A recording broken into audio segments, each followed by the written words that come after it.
Una sa lahat, ang lalaking yan na nakasalampak sa kalsada, sinaksak pala ng kanyang possessive na girlfriend. Bumangon siya, naglakad pero natumba muli. Ang dahilan ng pananaksak sa boyfriend, napalingon kasi siya sa nakasalubong na ibang babae. Ang buong detalye, abangan maya-maya lamang. Magandang gabi, Pilipinas. Sa Frontline tonight. Presidential election sa Amerika sinimula na. Dikdikan ng labanan ni US Vice President Kamala Harris versus dating US President Donald Trump. Resibo ng confidential funds na isinimite sa COA ng opisina ni VP Sara Duterte, mali-mali ang laman kaya hinihinalang dinuktor. Magbabarkadang menor de edad na sakay ng pickup sumalpok sa trailer truck. Dalawa ang patay. Sa pulsa video, ang lalaking tumangay sa nakaparatang motorsiklo sa Quezon City. Batang lalaki, ilang oras sinagip matapos matuhog ng bakal sa Cebu City. At sa taunang Belenismo sa Tarlac, ibinida ang mga naglalakihang bele na gawa sa recycled materials.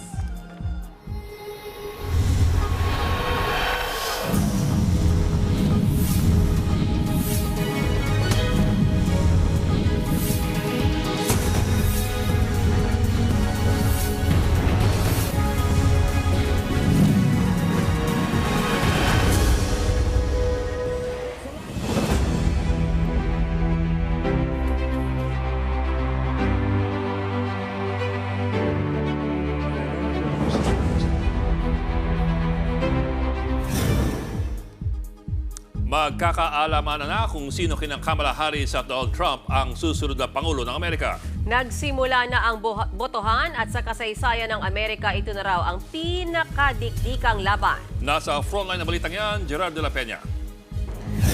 Araw ng eleksyon sa Amerika.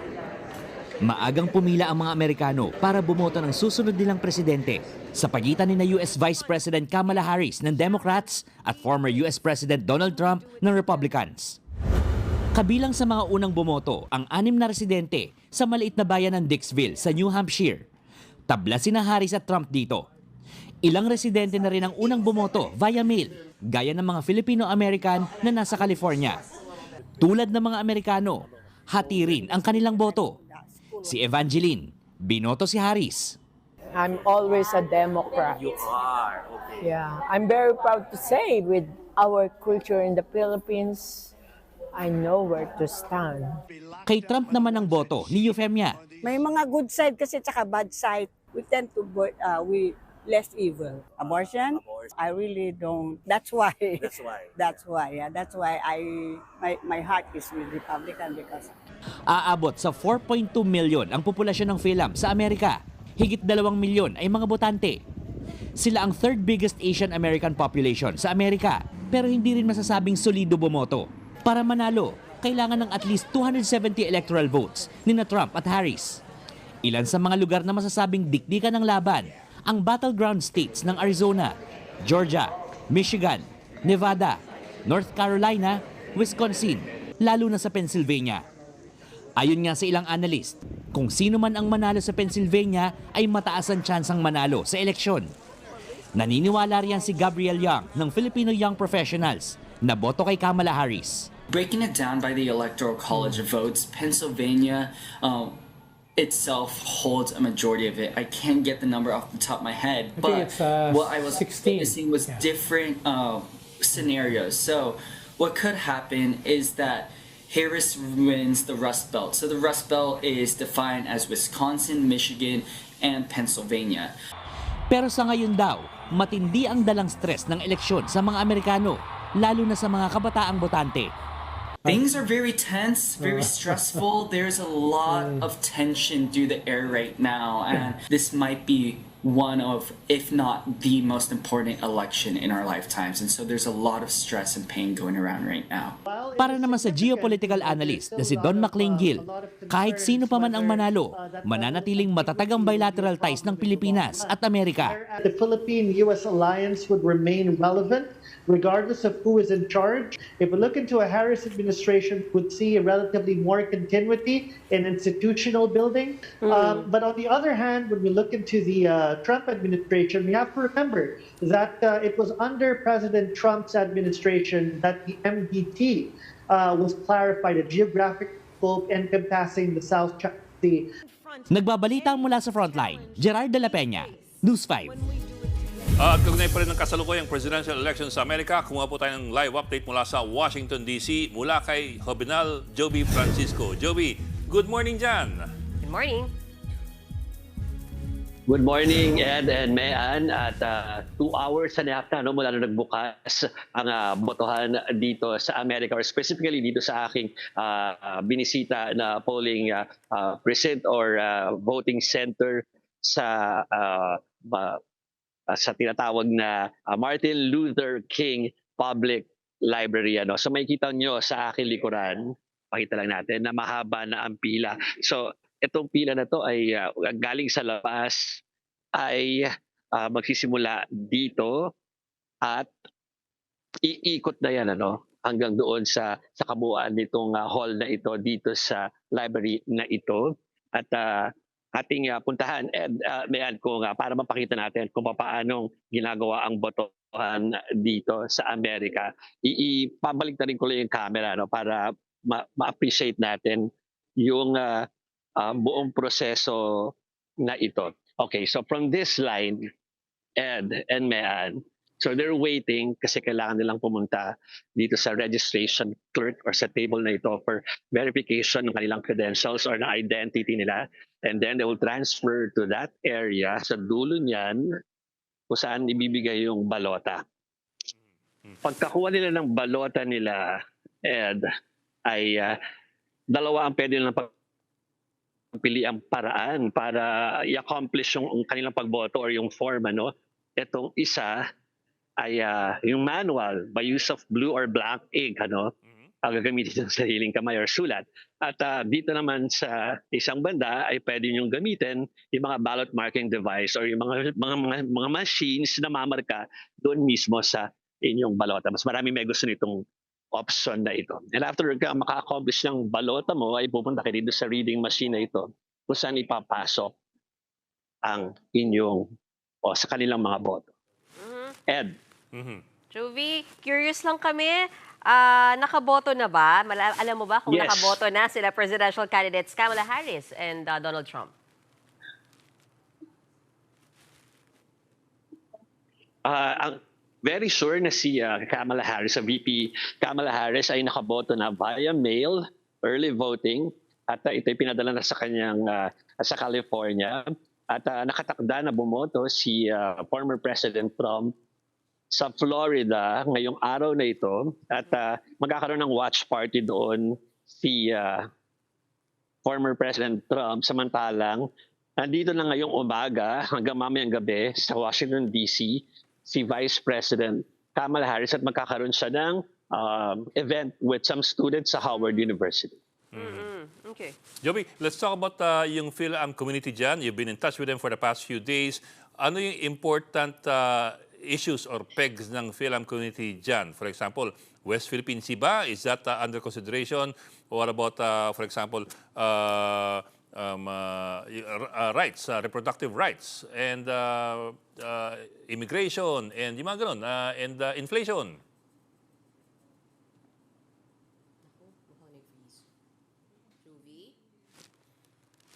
Okay, we're not sure if we're still online.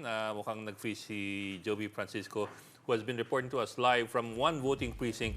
Oh, they don't call it precinct pala, voting center. Voting center. Sa atin yung presinto. Opo. In Washington, D.C. We'll try to get Joey back in a little bit. Some people don't know this, pero sa atin kasi, you only have one central election body, COMELEC, Commission on Elections. Sa US, wala silang ganun. Each state has its own set of laws, has its own parang COMELEC of sorts.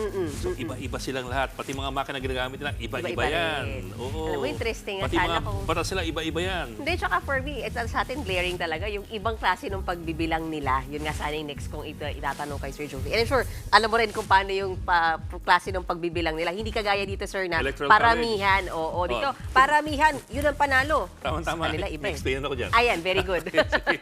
Okay, maraming salamat. Joey Francisco, reporting live or reported live from Washington, D.C. sa Amerika.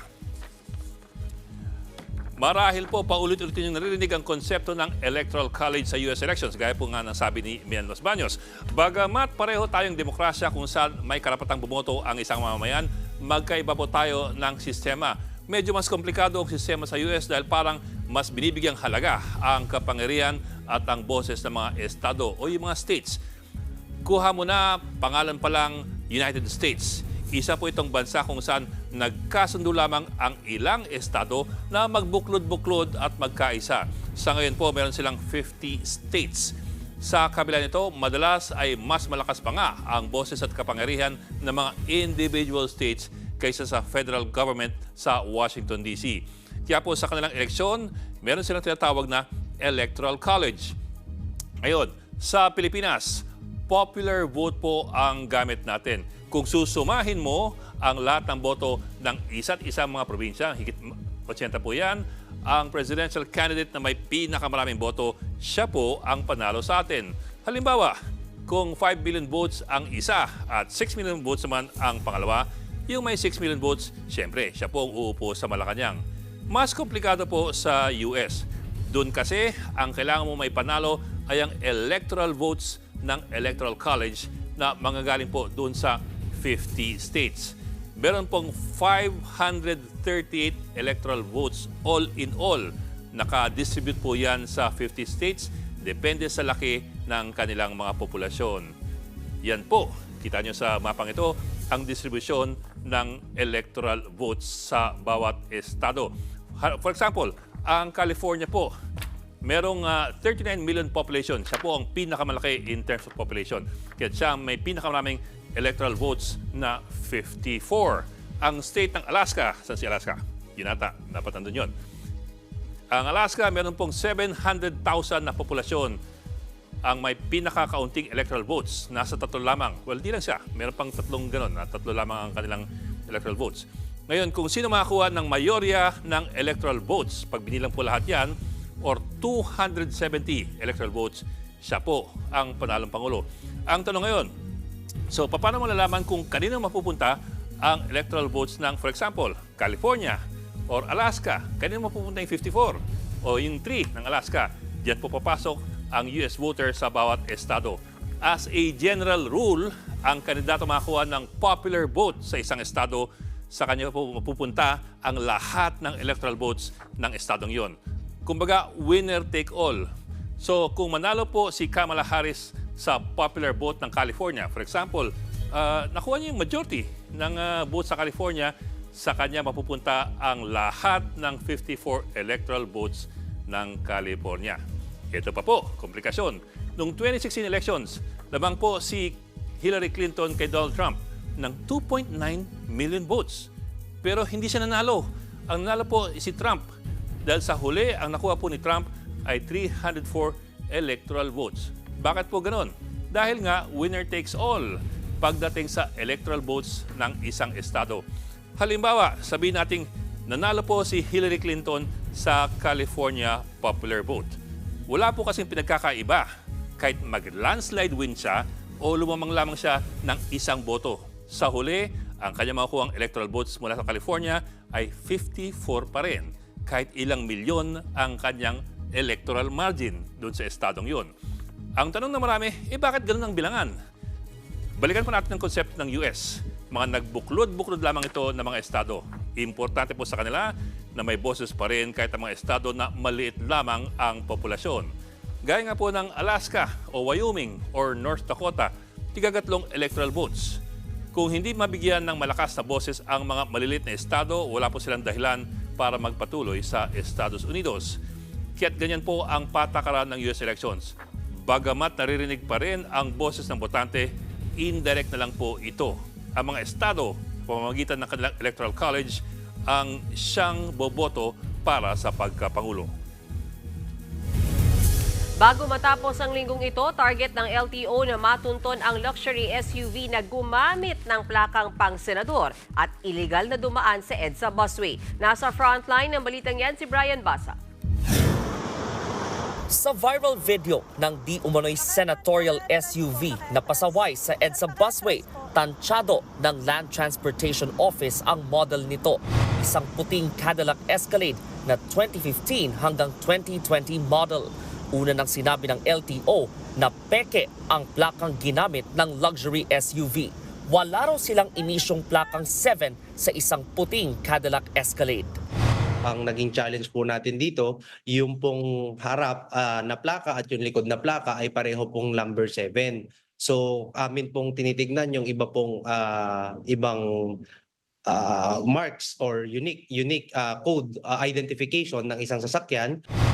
May listahan ng LTO ng mga posibleng may-ari ng pasaway na luxury SUV. Hindi ito ang unang insidente ng pang-aabuso ng protocol plates. Nitong Abril lang, nahuling dumaan sa EDSA busway ang isang SUV may plakang 7 na pagmamay-ari ni Senate President Cheese Escudero. Pero hindi raw otorisado ang paggamit ng plaka dahil ang sasakyan ay minamaneho ng driver ng kanyang kaanak. Noong nakaraang taon, plate number 8 naman o sasakyan ng kongresista ang nahuli sa EDSA busway. Kaya hati ang palagay ng mga tao sa paggamit ng protocol plates. It's relevant as long as wag i-overuse. Parang mas maganda kung pare-parehas na lang para yung treatment sa bawat isa is pantay-pantay. 1958, unang nagkaroon ng protocol plates sa Pilipinas. Isang transport expert ang aminadong hindi na gusto ang konsepto ng espesyal na plaka. Nagkakamali kasi tayo minsan ng interpretasyon eh. Kayabangan imbis na kabutihan ang nangunguna sa atin. Huwag naman yabang-yabang pagka may protocol plates. Wala nang ganunan. Pribilehiyo ang pagkakaroon ng protocol plates. Higit sa posisyong tinutumbasan ng bawat numero, kaakibat nito ang tungkulin sa bayang dapat panagutan ng mga pinagkalooban nito. Nagbabalita mula sa Frontline, Brian Basa, News 5.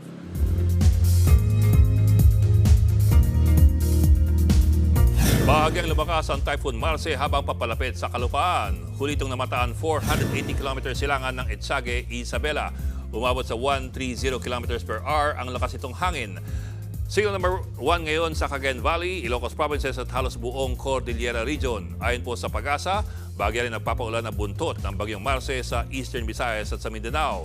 May chance ring lumakas pa ito bago ang posibleng paglandfall sa Babuyan Island o sa Cagayan Huwebes ng gabi.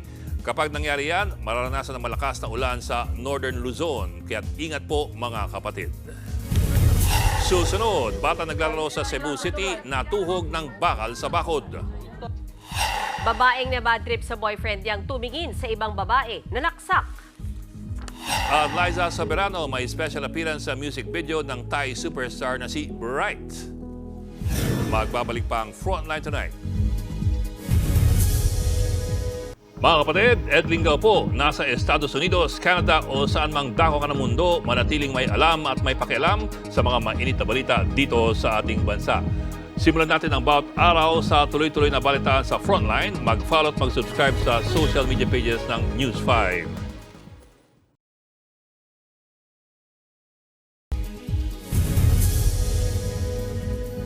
Inoobserba ng batang lalaking natuhog ng bakal sa bakod sa Cebu City. Kung paano nangyari yan at ang aktual na pagsagip sa kanya, nasa Frontline Report ni John Arawa. Nakatuhog pa ang kaliwang braso ng 12 anyos na batang si Andre sa grills na bakod ng datansya ng mga rescuer sa Cebu City. Agad siyang inalalayan gamit ang hagdan at kinabitan ng oxygen mask. Tumagal pa ng 1 oras bago nadala sa ospital si Andre. Pinutol muna ang bakod. Kaya kahit nasa stretcher pa siya, nakatuhog pa rin ang bakal sa kanyang braso. Kinailangan pang gumamit ng hydraulic cutter para maputol ang grills. Sa kabila na nangyari, hindi man lang naiyak ang bata. Ayon sa kanyang tsuhin, naglalaro raw ng sipa ang bata nitong Lunes ng hapon. Pagsipa raw ni Andre, tumilapon ang sapatos niya sa bubong ng kanilang kapitbahay. Dahil dyan, inakyat niya ang bubong ng kanilang kapitbahay. Pero nawalan siya ng balanse at nahulog sa grills ng bakod. Dito na tumuhog ang kaliwa niyang braso. Badlong na siya. Ayaw nagkat-kat, wag ka lang kumat-kat. Tapos, pagkaduha nakuha na siya diri, nadulas. Sa ngayon, inoobserbahan pa rin ang bata sa ospital. Pero wala namang tinamaang maselan o kritikal na parte ng kanyang katawan. Nagbabalita mula sa frontline. Jan Arua, News 5. 2 estudyante ang patay sa salpukan ng pick-up at trailer truck sa Misamis Oriental. Na-ospital ang lahat ng sakay ng pick-up na pawang mga minor de edad. Nasa frontline ng balitang yan si Ian Suyu. Nayupi ang unahang bahagi ng pickup truck na ito sa bahagi ng National Highway sa El Salvador City, Misamis Oriental kahapon. Sakay niya ng 5 binatilyong estudyante na may edad 15 hanggang 17. Rumesponde ang mga rescuer para ilabas ang mga binatilyong naipit sa loob. Sumalpok ang pick-up sa kasalubong nitong trailer truck. Isinugod ang 5 binatilyo sa ospital pero 2 sa kanila ang binawian ng buhay. Base sa investigasyon, nag-overtake ang pick-up sa isang sasakyan. Saktong nakasalubong nito ang trailer truck na nauwi sa disgrasya. Prior sa insidente, yung sasakyan, kung ibibiyahe ka from Iligan City direction going to Cagayan de Oro, umivertake at nag-encroach sa linya ng truck. Kaya naka-head-on collision yung dalawang sasakyan. Nasa kustodiya na ng pulisya ang driver ng trailer truck. Nagpaabot naman ng pakikiramay ang paaralan kung saan nag-aaral ang mga biktima. Handa raw silang magbigay ng suporta sa mga biktima ng trahedya. Wala pang pahayag ang pamilya ng mga biktimang menor de edad. Nagbabalita mula sa frontline, Ian Suyu, News 5. Pang Best Actor ang pasimpleng pagnanakaw ng isang lalaki sa nakaparadang motorsiklo sa Quezon City. Ang suspect, security guard pa man din. Nasa frontline ng balitang yan si Faith Del Mundo. Sa kuha ng CCTV sa bahagi ng Aurora Boulevard sa Quezon City, makikita ang naglalakad na lalaking may bitbit na helmet. Patuloy siya sa paglakad hanggang sa huminto sa mga nakaparadang motorsiklo. Maya-maya pa, sumakay ang lalaki sa isang motorsiklo saka umalis. Inaabante niya ang motor. Sa isa pang kuha ng CCTV, makikitang tulak-tulak ng lalaki ang motor. Ang motor na yan, hindi pala sa kanya.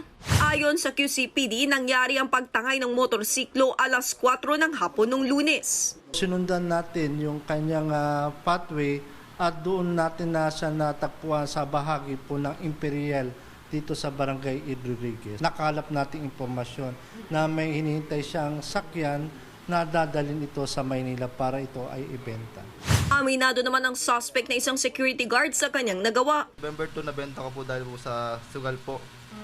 Kaya ako po nagawa na wala na po ako sa isip, ma'am, natuliro na po ako, hindi ko na po alam yung ginagawa ko. Yun po, nadaanan ko po yung motor na yun. Kaya ako po siya nakuha, hindi po kasi siya nakalak. Wala po siyang susi.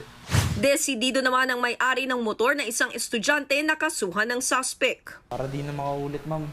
Kasi may isang biktima rin daw po yan. Tapos di na po nabalik yung motor ng isa. Na-recover na ang motor ng biktima. Nakakulong naman ang suspect at mahaharap sa kasong paglabag sa anti-carnapping law. Nagbabalita mula sa frontline, Faith Del Mundo, News 5.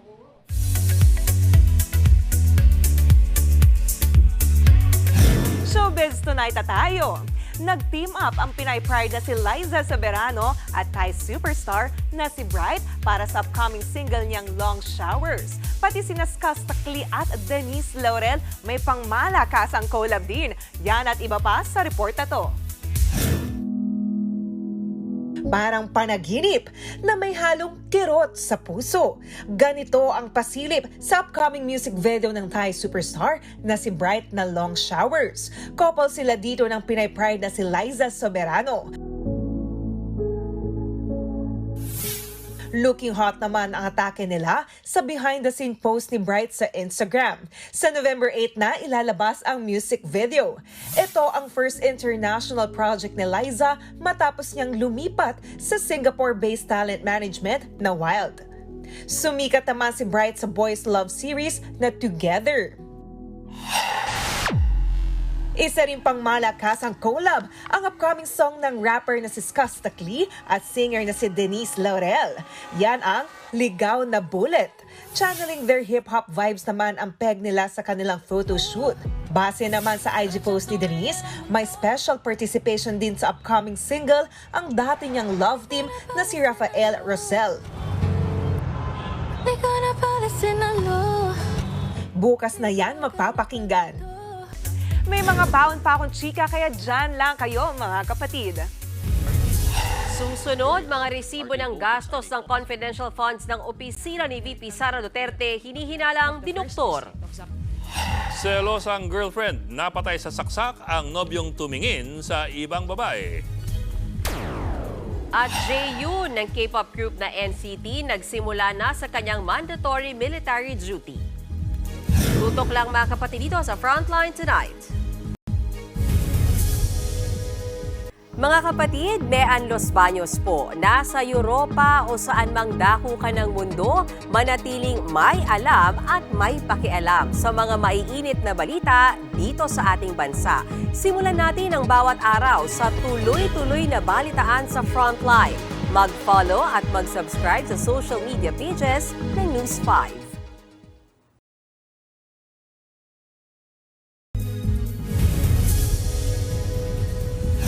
Mukhang bogus daw ang mga ipinasang resibo ng opisina ni Vice President Sara Duterte tungkol sa confidential funds.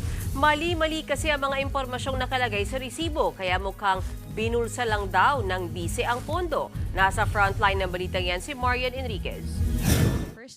Sa pagpapatuloy ng pagdinig ng komite sa Kamara kung paanong ginastos ng Office of the Vice President at Department of Education ang mahigit 612 million pesos na confidential funds sa pamumuno ni VP Sara Duterte, napuna ang tila mga bogus na resibong ipinasa ng opisina ni VP Sara sa Commission on Audit.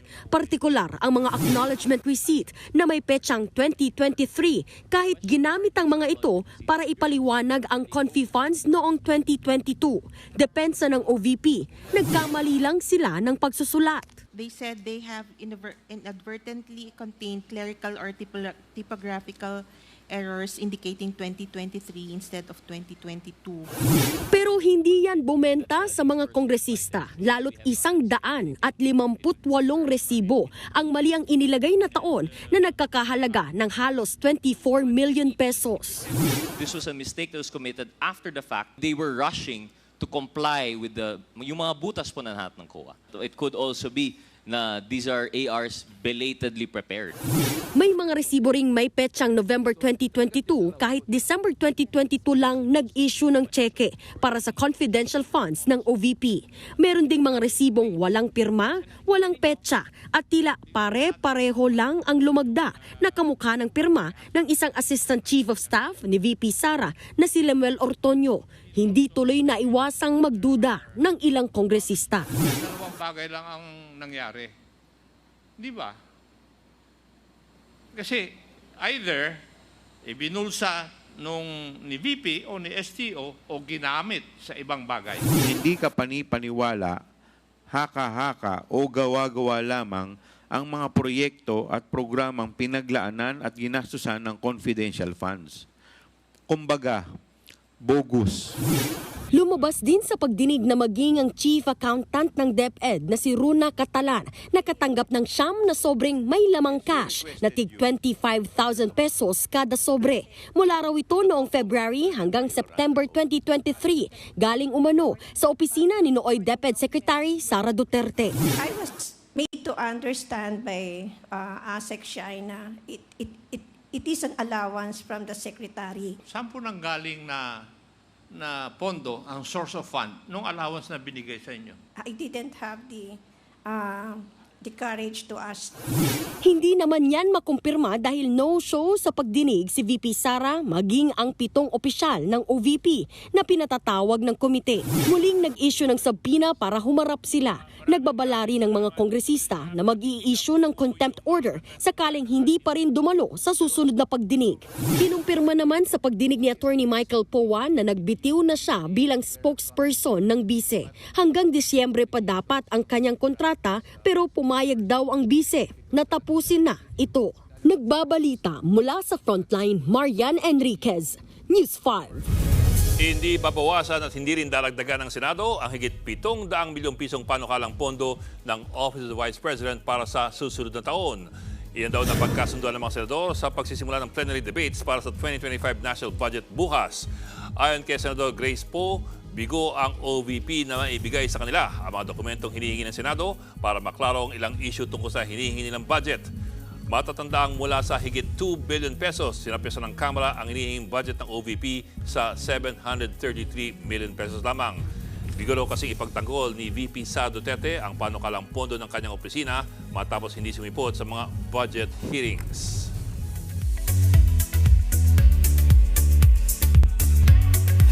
Ito ang viral.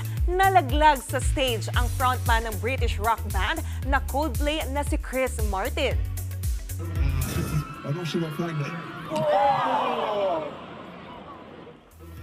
Umaatras si Chris habang nagsasalita nang bigla siyang nahulog sa trapdoor. Nasalo naman siya agad ng staff. Nakabangon siya at tuloy ang concert. Nangyari yan sa kanilang The Spheres World Tour sa Melbourne, Australia. Bago siya, nahulog din noon si Olivia Rodrigo sa kanyang concert sa parehong venue sa Melbourne last month. All set na sa kanyang military service si Jaehyun ng K-pop group na NCT.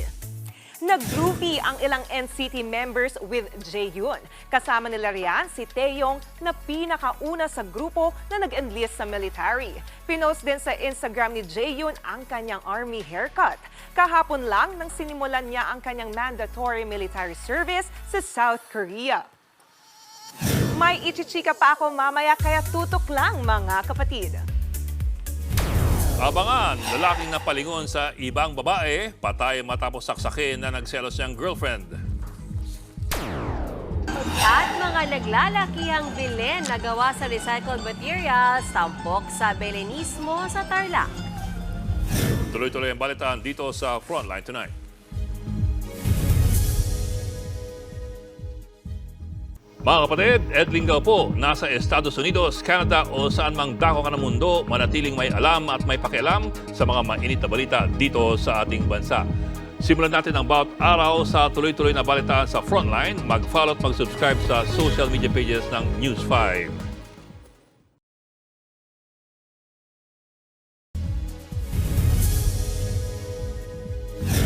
Nagmahal, nagselos, nanaksak.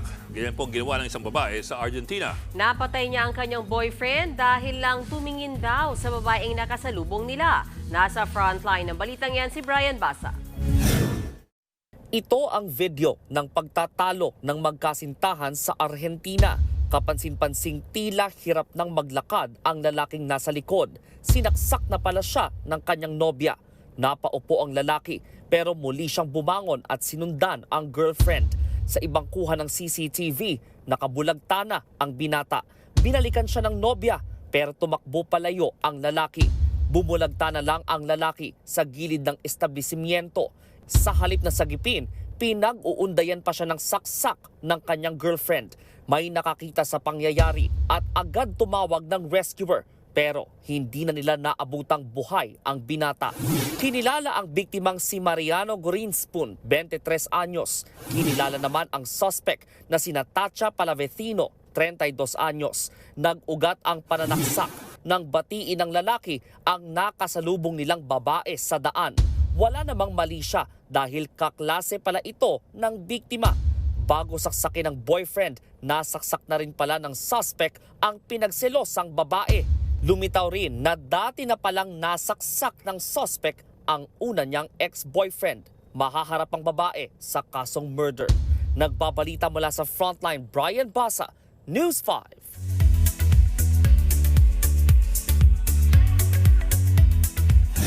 Mga kapatid, fake news po ang kumakalat online na may taning na raw ang buhay ng misis ni Robby Domingo na si Mikey Pineda. Ni-repost mismo ni Mikey sa IG story ang screenshot ng fake news mula sa Facebook page na Pinoy Spotlight. Caption niya dyan, hindi raw siya gumagamit ng Facebook kaya hindi niya nakikita ang mga ganitong post. Nanawagan din siya na i-report ang fake news ng naturang FB page. Last year lang, nang i-reveal ng mag-asawa na may sakit na rare autoimmune disease si Mikey. Pero hindi totoo na may taning na ang kanyang buhay. At yan ang latest and hottest sa showbiz tonight. Ako si Johnny Alipon. Happy Tuesday, mga kapatid.